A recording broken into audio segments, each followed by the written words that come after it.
என் கிச்சனுக்கு தேவையான 2 பொருள் ஆர்டர் பண்ணியிருக்கேன். ஒன்று வந்து கட்லரி ஸ்டாண்டு, இன்னொன்று வந்து ஃப்ரூட் பேஸ்கெட். கட்லரி ஸ்டாண்டு ஒழுங்காக வந்துருச்சு, எந்த பிரச்சனையும் இல்லை. ஆனால் ரொம்ப நாளாக என்ன ஸ்மூத்தாக போயிட்டுருக்கே, மீஷோ எந்த சொதப்பலும் இல்லாமல் இருக்கே அப்படின்னு நினச்சேன். ஒரு சொதப்பல் வந்துருச்சு. அது என்னென்னா அந்த ஃப்ரூட் பேஸ்கெட் தான். இந்த கட்லரி ஸ்டாண்டு நான் எக்ஸ்பெக்ட் பண்ண மாதிரி கரெக்டாக வந்துச்சு. பட் ரொம்ப கொஞ்சம் ஓவர் பெரிய சைஸாக ஃபீல் ஆச்சு எனக்கு. ஒரு மாதிரி இடத்த அடிக்கிற மாதிரி ஒரு ஃபீல் ஆச்சு. தென் இந்த ஃப்ரூட் பேஸ்கெட் இது வரும்போதே வந்த கண்டிஷனே சரியில்லை, நசுங்கி போய் இருந்துச்சு.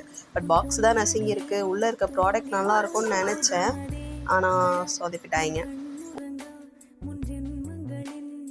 ரொம்ப நாளாக விஷ்லிஸ்ட்லேருந்து வாங்கின பொருளாச்சா, ஸோ ஏதாச்சும் அட்ஜஸ்ட் பண்ணி யூஸ் பண்ண முடியுமா, விலையும் கம்மி தானே அப்படின்னு நினச்சேன். பட் ஆனால் ஒன்றும் வேலைக்கு ஆகலை. எப்படியோ அதிலேருந்து பெண்டெல்லாம் நிமித்தி ஓரளவுக்கு அட்ஜஸ்ட் பண்ணி அந்த ஷேப் கொண்டு வந்துட்டேன். ஆனால் பாட்டம் விட அந்த லெட்டு தான் ரொம்ப ஒஸ்ட்டான கண்டிஷனில் இருந்துச்சு. அது மாட்டினதுக்கப்புறமா அந்த ஷேப் ப்ராப்பராக இல்லை. ஃபைனலாக ஃபிக்ஸ் பண்ணிவிட்டு அதை பார்க்க செம்ம அழகாக இருந்துச்சு.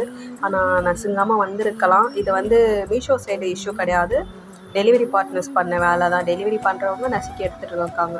பட் இருந்தாலும் வச்சுக்கலான்னு தான் நினச்சேன். ஆனால் பாட்டம் வந்து சரியில்லை. இதில் ஃப்ரூட் வச்சா கண்டிப்பாக சாஞ்சிரும், அதனால் வேணாம்னு சொல்லிவிட்டு டிசைட் பண்ணிவிட்டேன். அந்த ப்ராடக்ட் லிங்க்கு கமெண்ட் பண்ணுங்கள், டைரெக்டாக உங்கள் டிஎம்க்கு வந்துடும்.